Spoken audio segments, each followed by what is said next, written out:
오늘 하나님의 말씀은 구약 성경 출애굽기 제17장입니다. 출애굽기 제17장 8절부터 마지막 16절까지입니다.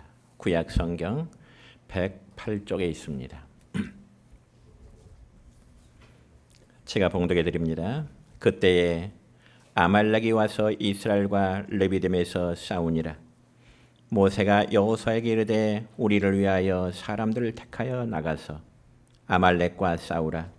내일 내가 하나님의 지팡이를 손에 잡고 산 꼭대기에 서리라. 여호수아가 모세의 말대로 행하여 아말렉과 싸우고 모세와 아론과 훌은 산 꼭대기에 올라가서 모세가 손을 들면 이스라엘이 이기고 손을 내리면 아말렉이 이기더니 모세 팔이 피곤함에 그들이 돌을 가져다가 모세의 아래에 놓아 그가 그 위에 앉게 하고 아론과 훌이 한 사람은 이쪽에서 한 사람은 저쪽에서 모세의 손을 붙들어 올렸더니 그 손이 해가 지도록 내려오지 아니한지라. 여호수아가 칼날로 아말렉과 그 백성을 쳐서 무찌르니라. 여호와께서 모세에게 이르시되 이것을 책에 기록하여 기념하게 하고 여호수아의 귀에 애워 들리라. 내가 아말렉을 없이 하여 천하에서 기억도 못하게 하리라. 모세가 제단을 쌓고 그 이름을 여호와 니시라 하고 이르되 여호와께서 맹세하시기를 여호와가 아말렉과 더불어 대대로 싸우리라 하셨다 하였더라. 아멘. 이 시간 성가대 찬양에 있겠습니다. 축복의 메시지 나눕니다. 사랑하고 축복합니다. 사랑하고 축복합니다. 감사합니다. 오늘은 구약 성경 출애굽기 17장 8절로 16절까지의 말씀을 중심해서 영적 싸움의 승리자라는 제목으로 오늘 말씀을 선포하고자 합니다. 여러분, 우리가 살아가는 이 세상에 전쟁이 없다면 아마 우리의 지구촌은 얼마나 행복하겠습니까? 그렇지만 지금 이 순간에도 지구촌 곳곳에서는 끊이지 않는 테러 그리고 전쟁이 계속되고 있습니다. 그래서 영토를 빼앗는 전쟁에서부터 경제적인 전쟁이라든지 혹은 사상적인 전쟁 그리고 정치적인 전쟁 등 인류는 끝없는 싸움 속에서 과거부터 지금까지 계속 이어지고 있습니다. 그와 마찬가지로 믿음을 가진 우리 성도들 역시 매 순간 싸움을 싸우면서 살아가고 있습니다. 그렇지만 우리 성도들의 싸움은 세상적인 싸움의 차원과는 달리 바로 영적 전쟁으로 악한 영과의 싸움인 것입니다. 그래서 신약 성경 에베소서 6장 12절의 말씀을 보면 이런 말씀이 있습니다. 시작. 우리의 씨름은 혈과 육을 상대하는 것이 아니요 통치자들과 권세들과 이 어둠의 세상 주관자들과 하늘에 있는 악의 영들을 상대함이라. 아멘. 그렇습니다. 그러면 왜 우리가 이처럼 영적인 싸움을 계속해야만 할까? 그것은 바로 악한 사탄의 영은 우리가 영적인 싸움 없이 새하늘과 새 땅, 즉 하나님의 나라에 순조롭게 들어가도록 허락하지 않기 때문에 그렇습니다.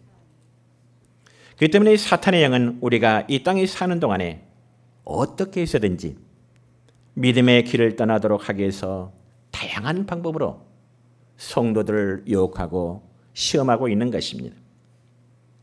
그래서 마음속에 믿음의 의심을 넣는가 하면 때로는 교회 공동체 안에서 사소한 일로 인해서 불평과 그리고 다툼과 그리고 분쟁을 일삼도록 유도하고 있는 것입니다. 그런가 하면 사탄은 구약 성경 욥기서에 기록된 말씀처럼 욥의 건강을 해치고 그리고 욥의 재물을 치듯이 우리에게 때로는 그런 삶의 고난을 허락하기도 하는 것입니다. 그럴 경우에 믿음이 약한 성도는 현실적인 고난을 벗어나기 위해서 영적인 싸움에서 패배의 길을 선택하는 경우도 있게 되는 것을 보게 됩니다. 그렇지만 사랑하는 성도 여러분이여, 우리의 신앙 목표는 고난을 면하는 것이 아니라 고난과 맞서 이겨야 하는 것임을 여러분 믿으시기를 바랍니다. 그래서 고난의 현실 앞에 벗어나고픈 유혹이 있을 때 주님께서는 그러한 고난을 우리로 하여금 견뎌내라, 이겨내라고 말씀하십니다. 그러면서 감사한 것은 성도들이 고난을 당할 때 주님은 우리의 고난을 홀로 두시는 것이 아니라 성경에 보니까 하나님이 우리와 함께 하시겠다고 약속하십니다. 그래서 구약성경 이사야서 41장 10절의 말씀을 보면 이런 하나님의 약속의 말씀이 있습니다. 시작. 두려워하지 말라. 내가 너와 함께함이라. 놀라지 말라. 나는 내 하나님이 됨이라. 내가 너를 굳세게 하리라. 참으로 너를 도와주리라. 아멘. 그렇습니다. 하나님께는 당신의 백성인 성도들이 이 땅에서 고난을 당할지라도 내가 너와 함께하리라 그렇게 말씀하십니다. 그리고 우리 주님도 요한복음 16장 33절에서 제 아들과 오늘 우리에게 이러한 위로의 말씀을 약속하십니다. 시작. 세상에서는 너희가 환난을 당하나 담대하라. 내가 세상을 이겼노라. 아멘. 그럼 우리는 믿음에 굳게 서서 영적 싸움의 승리자가 되어야 되는데 그러기 위해서는 과연 우리가 어떤 자세를 갖춰야 할까요? 첫째로 성도는 그리스도의 영적 군사라고 하는 그러한 인식을 가져야 되는 것입니다. 여러분 군사, 즉 군인들의 임무가 무엇일까요? 군인들은 유사시 국민의 재산과 생명을 지키도록 하기 위해서 끝없는 훈련을 반복적으로 하게 되는 것입니다. 그래서 신약성경 디모데후서 1장 18절의 말씀을 보면 사도 바울은 믿음의 아들 디모데에게 이런 권면의 말씀을 하고 있습니다. 시작. 아들 디모데야, 내가 네게 이 교훈으로서 명하노니 전에 너를 지도한 애언을 따라 그것으로 선한 싸움을 싸우라. 아멘. 선한 싸움을 싸우라. 여러분, 이와 유사한 말씀이 디모데전서 6장 12절 기록되는데 함께 읽습니다. 시작. 믿음의 선한 싸움을 싸우라. 영생을 취하라. 이를 위하여 내가 부르심을 받았고 많은 증인 앞에서 선한 증언을 하였도다. 아멘. 여러분, 이 두 말씀의 공통적인 내용이 뭘까요? 그것은 바로 선한 싸움을 싸우라는 것입니다. 영적 싸움의 군사가 되라고 하는 그런 말씀입니다. 그래서 바울은 훗날 자신의 죽음을 예견하면서 신약성경 디모데후서 4장 7절의 말씀을 보면 자신의 이런 고백을 하고 있습니다. 시작. 나는 선한 싸움을 싸우고 나의 달려갈 길을 마치고 믿음을 지켰으니. 아멘. 정말 멋있는 말 아닙니까? 나는 선한 싸움을 싸우고 나의 달려갈 길을 마치고 믿음을 지켰다. 너무너무 아름다운 말입니다. 여러분, 여러분의 최후에 이러한 고백 남기고 싶지 않으신가요? 여러분의 사랑하는 자녀들에게나 혹은 믿음의 형제 자매에게 남길 수 있는, 마지막 남길 수 있는 말이라면 바울의 이 고백을 한번 마음속에 새겨보시길 바랍니다. 내가 지금까지 하나님을 섬기면서 믿음의 영적 싸움을 싸웠기 때문에 이제는 후회할 것이 조금도 없다. 이란 고백입니다. 저는 이 말씀을 준비하면서 제 스스로 한번 생각해 봤습니다. 제가 마지막 숨이 끊어지기 전에 저의 임종을 바라보는 내 자녀들에게 어떤 말을 남기고 떠날까? 남들처럼 재산이 있어서 재산을 이리저리 분배한다는 말을 할 수도 없을 것이고, 그렇다고 아무런 말 한마디 없이 세상을 떠난다면 아마 삶의 마지막에 의미가 없을 것 같습니다. 그러나 저는 바울의 이 말을 제 자녀들에게 남기고 싶은 그런 생각을 가져옵니다. 사랑하는 자녀들아, 이 아버지는 지금까지 믿음의 선한 싸움을 싸워왔단다. 그리고 하나님이 내게 맡기신 목회 사역을 잘 마무리했단다. 그러니 너희들도 믿음의 생활을 잘해다오. 이 말을 꼭 남겨주고 싶어하는 이러한 간절함이 제 마음속에 있습니다. 여러분의 마음도 제 마음과 같기를 축원합니다. 여러분, 그런 관점에서 우리 성도들의 신앙생활의 본질이라면 한마디로 영적인 전쟁이라고 저는 표현하고 싶습니다. 그러니까 성도는 이 영적인 전쟁을 피해서는 안 됩니다. 왜냐하면 여러분, 우리가 예수님 믿고 구원함을 받은 그 순간부터 우리는 치열한 영적 전쟁에 들어와 있는 영적 군사들이기 때문에 그렇습니다. 그렇지만 음부의 권세인 사탄은 성도가 믿음으로 구원받는 것을 시기해서요, 온갖 방법을 통해서 교회를 무너뜨리고 그리고 각회견이 성도들의 믿음을 무너뜨리도록 갖가지의 방법으로 유혹하고 있는 것입니다. 그렇기 때문에 신앙의 본질이 영적 전쟁이라는 사실을 깨닫는 것은 우리의 신앙생활에 대단히 중요한 것입니다. 그렇다면 오늘 우리가 본문을 읽은 이 본문의 내용을 한번 살펴볼까요? 오늘 읽은 본문의 내용은 이스라엘 백성들이 이제 홍해바다를 건너고 그리고 마라의 쓴물을 달게 하시고 이제는 호렙산 근처 르비딤이라는 지역에 이르게 되었습니다. 그러나 그곳에는 물이 없습니다. 목이 마릅니다. 백성들이 힘들어하죠. 그자 백성들은 그들의 지도자인 모세를 원망하며 불평합니다. 그때 모세는 하나님께 기도합니다. 하나님, 이 백성들이 목이 말라 이렇게 불평과 원망을 쏟았는데 하나님 어떻게 할까요? 그때 하나님은 모세에게 명하십니다. 저 반석을 치라. 지팡이로 바위를 치라. 모세가 손에 들고 있는 그 지팡이로 반석, 바위를 치매 거기서 물이 쏟아져 나오게 되지요. 그자 백성들은 원망과 불평의 분위기에서 물을 마시면서는 어떨까요? 기뻐하게 됩니다. 그런데 그때 마침 에서의 후손인 아말렉이라는 군대가 이스라엘 백성들의 소유물을 약탈하기 위해서 쳐들어옵니다. 공격이 들어와요. 그러니 약속의 땅 가나안 땅을 향하는 백성들에게는 아말렉의 공격은 과연 그들의 싸움에서 사느냐 죽느냐의 긴박한 상황입니다.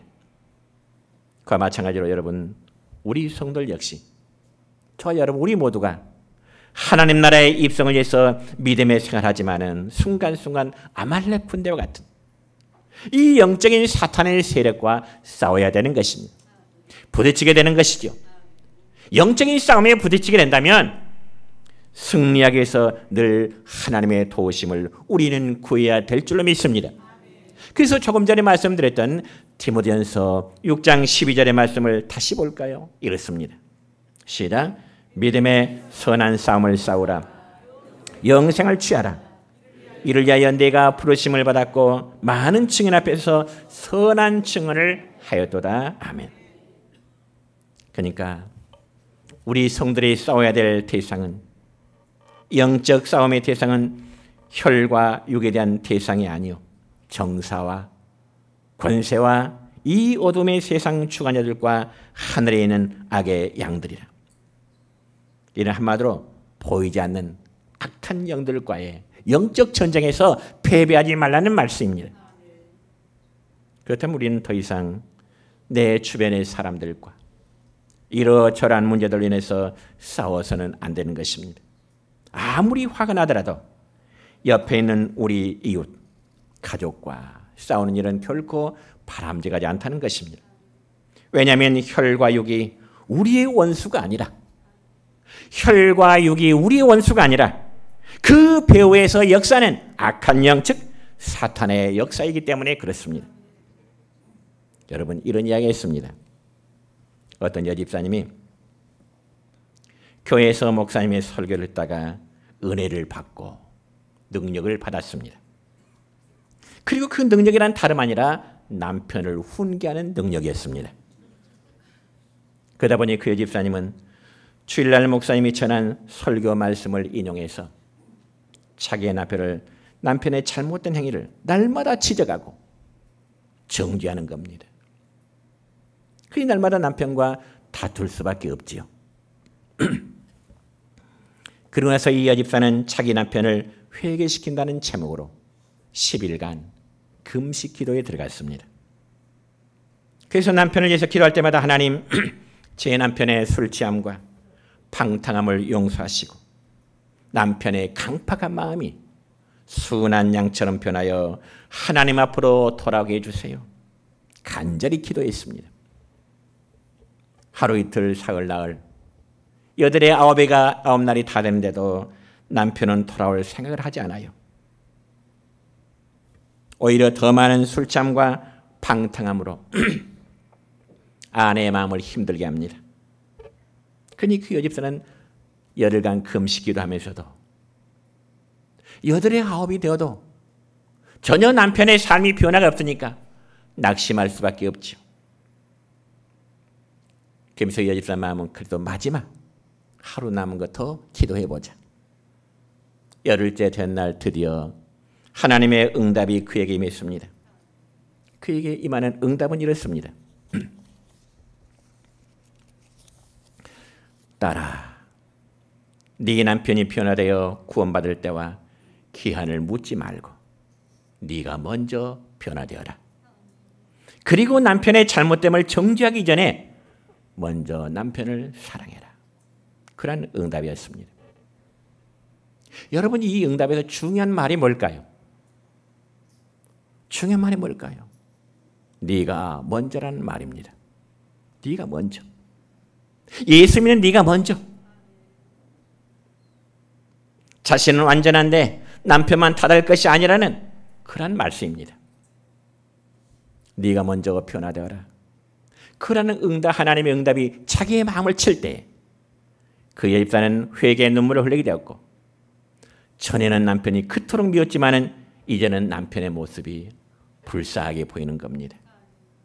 그리고 전에는 남편이 싸움의 대상이었지만은 이제는 남편을 사랑하고 긍휼히 여기게 되고 더 나아가서는 존경하게 되었습니다. 그러면서 아내가 변해지는 모습을 본 남편 역시 서서히 변해지기 시작했습니다. 그리고 함께 믿음의 생활을 잘했다고 하는 그러한 일화가 있습니다. 찬송도 여러분이요, 아내가 남편을 대적하여 싸워서나 혹은 똑똑해서 남편을 변화시키는 것이 아닙니다. 문제는 자기가 죽어야 상대방이 살아날 수 있는 거죠. 그리고 남편도 역시 마찬가지입니다. 그래서 아내가 변하니 남편이 새 사람이 돼서 아내를 따라 신앙살아게 된 거죠. 그와 마찬가지 여러분, 우리 모두 성도의 싸움은 선한 영적 싸움을 알고 대처하시는 여러분 되시기를 주님의 이름으로 축원합니다.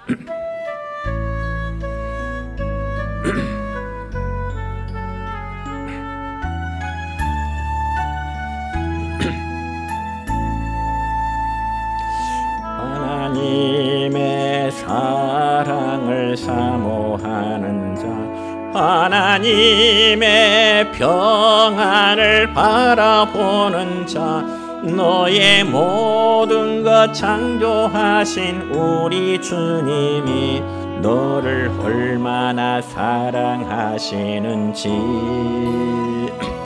하나님께 찬양과 경배하는 자, 하나님의 선하심을 닮아가는 자, 너의 모든 것 창조하신 우리 주님이 너를 자녀 삼으셨네. 하나님 사랑의 눈으로 너를 어느 때나 바라보시고 하나님 인자한 귀로서 언제 너에게 기울이시니 어두움에 밝은 빛을 비춰주시 너의 작은 신음에도 응답하시니 너는 어느 곳에 있든지 주를 향하고 주만 바라볼지라.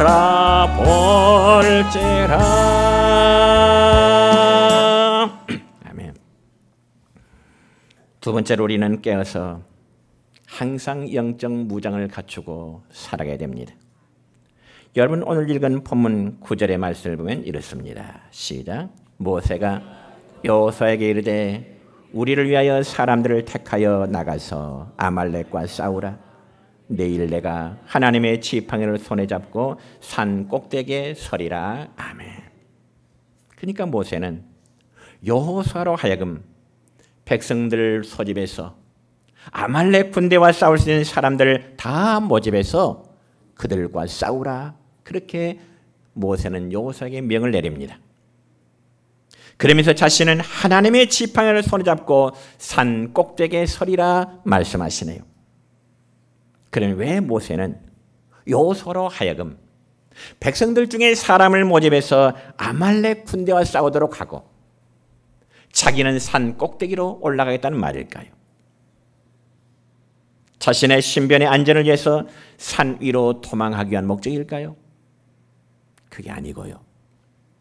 그는 하나님의 지팡이에 의지하여 기도하기 위해서 하나님의 손에 지팡이를 들고 기도하기 위해서 내가 산 꼭대기에 올라가리라 말씀하십니다.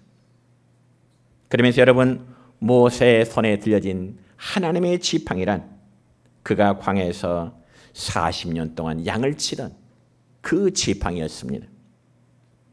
그런데 하나님이 호렙산 기슭에서 모세를 처음 부르실 때에 모세는 하나님 부르심 앞에 네 백성 히브리 민족 이스라엘 백성을 저 바로의 권세 앞에서 구해내라고 하는 그 하나님의 엄중한 말씀을 받을 때 모세는 어떻습니까?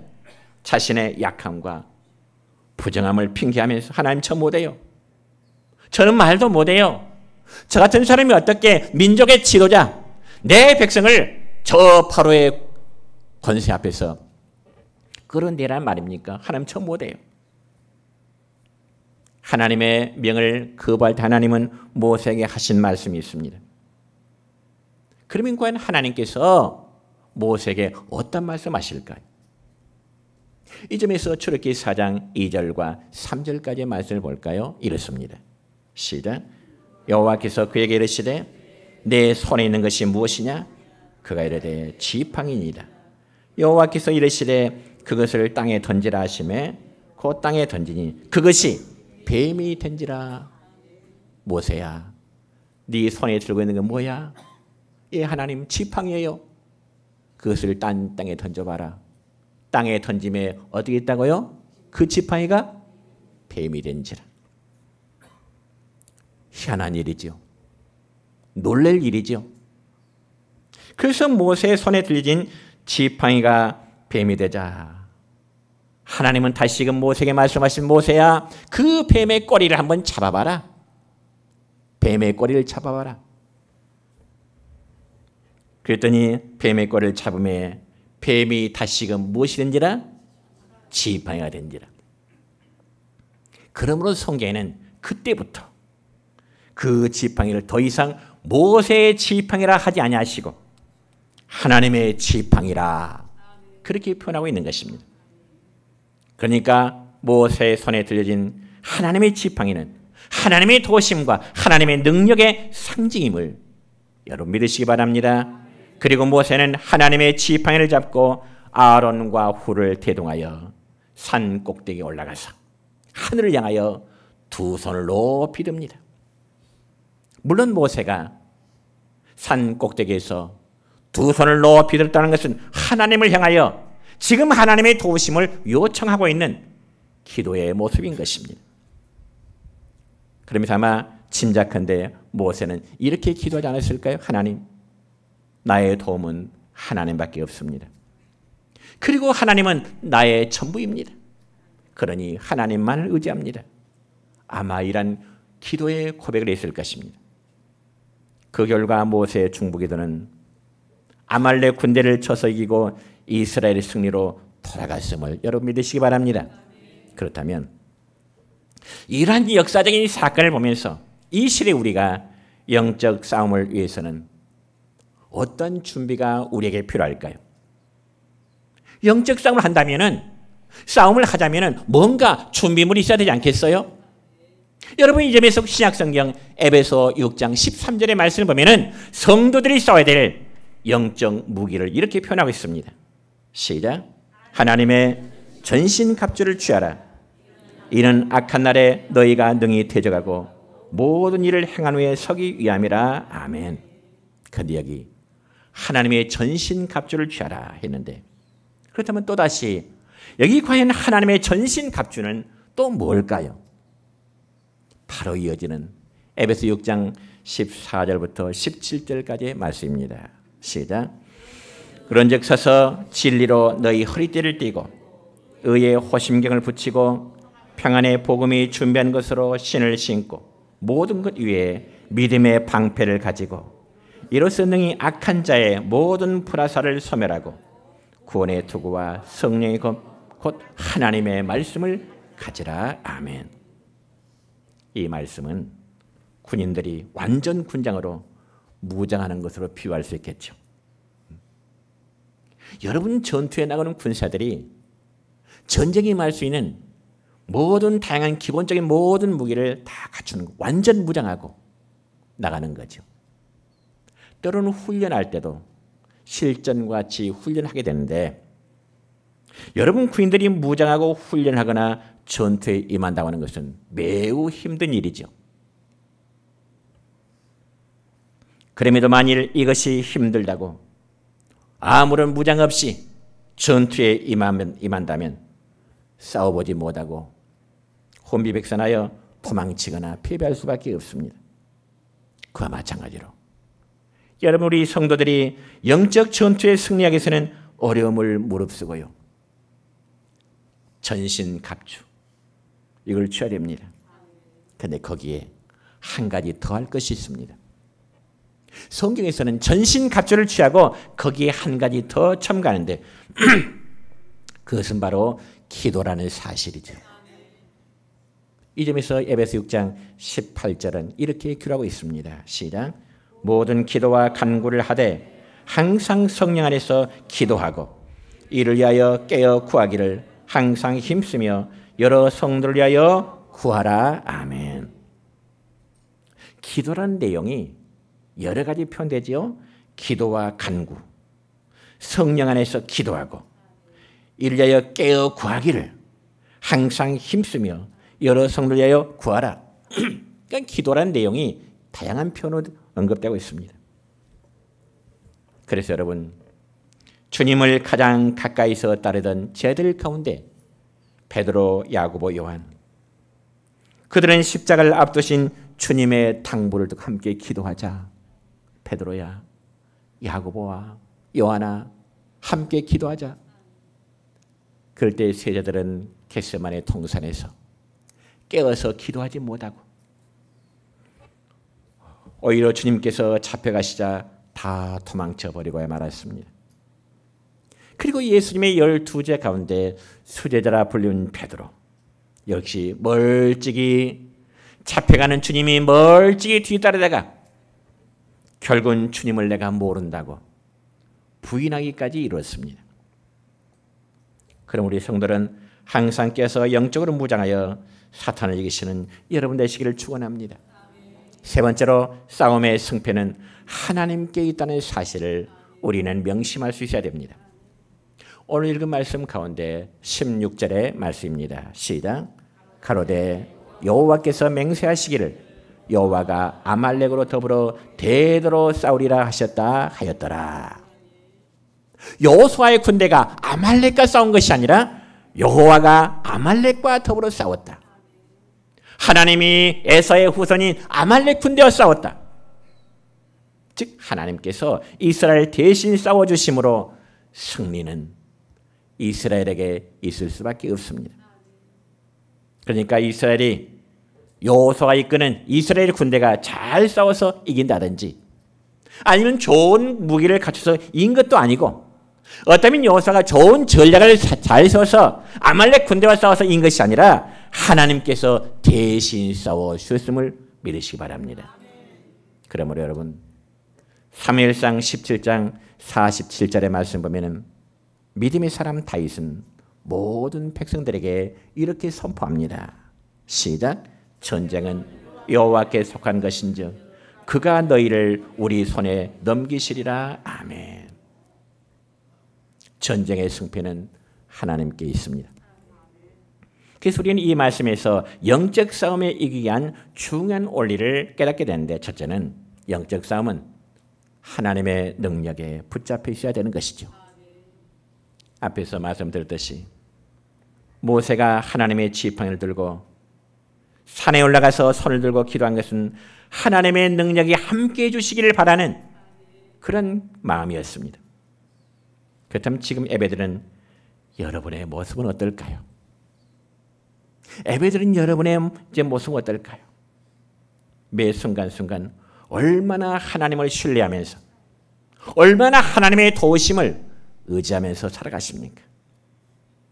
세상에 많은 사람들은 부와 명예와 어떤 세상적인 지위 등 세상적인 것들을 붙잡고 살고 있지만은 그러한 것들은 우리들을 영원히 지켜주질 못합니다. 그러한 것들은 우리의 영혼을 지켜주지 못합니다. 어떤 분이 저 성지 로마에 있는 성지 순례를 가서 로마의 유명한 성 베드로 성당을 이제 갔습니다. 그리고 성 베드로 성당의 규모와 장엄함에 놀랐지만은 무엇보다 놀란 것은 성단 벽에 새겨진 중세시대 유명한 미켈란젤로의 조각품이 마치 움직이는 것 같은 느낌을 받게 되었다는 사실입니다. 물론 저 역시 과거에 성지 순례하면서 그런 내용을 사전에 알고 갔음에도 정말 그럴까? 꼭 보고 내가 그 느낌을 한번 체험해야 되겠다. 성 베드로 성당 성지 순례하면서 사전의 지식을 알고 갔으면서도 반신반의했습니다. 정말 느낌이 그럴까? 그런데 실제로 성 베드로 성당의 벽화 그림을 자세히 보고 있노라면 마치 조각품들이 살아 움직이는 것 같은 그런 느낌을 갖게 되는 것이죠. 그렇지만 여러분, 더 놀라운 사실은 그 조각품들이 버려진 돌 조각이라든지 유리 조각, 그리고 대리석 조각과 조개 껍질 등으로 만들어졌다는 사실입니다. 그러니까 보잘것없는 것들이, 정말 버려진 물건들이 장인의 손에 붙잡혀서 적절한 장소에 질서 있게 배치되니까 위대한 작품이 되더라는 것입니다. 마찬가지 여러분, 저와 여러분이 이 세상에서 버려진 조각들처럼 가치 없고 어쩌면 천하게 여겨지는 인생일지라도 하나님의 위대한 손에 붙잡혀서 하나님이 쓰시길 원한 자리에 우리를 옮겨놓으시면 저와 여러분을 통해서 위대한 역사를 이루어 내실 줄 믿습니다. 또한 두 번째로 영적인 싸움에 이기기 위해서는 사모함으로 늘 하나님께 담대히 나가야 되는 것입니다. 오늘 읽은 말씀 가운데 10절의 말씀입니다. 시작.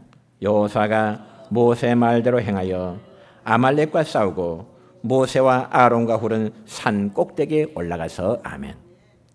여러분, 이 말씀 보면은 여호수아는 모세의 명을 받들어서 아말렉 군대와 싸우러 가고 모세는 하나님의 지팡이를 들고 산 꼭대기에 올라갔다고 그랬죠. 그런데 여러분, 여기 산이라고 하는 것은 우리 믿음 생활에 영적으로 너무너무 중요한 의미가 있습니다.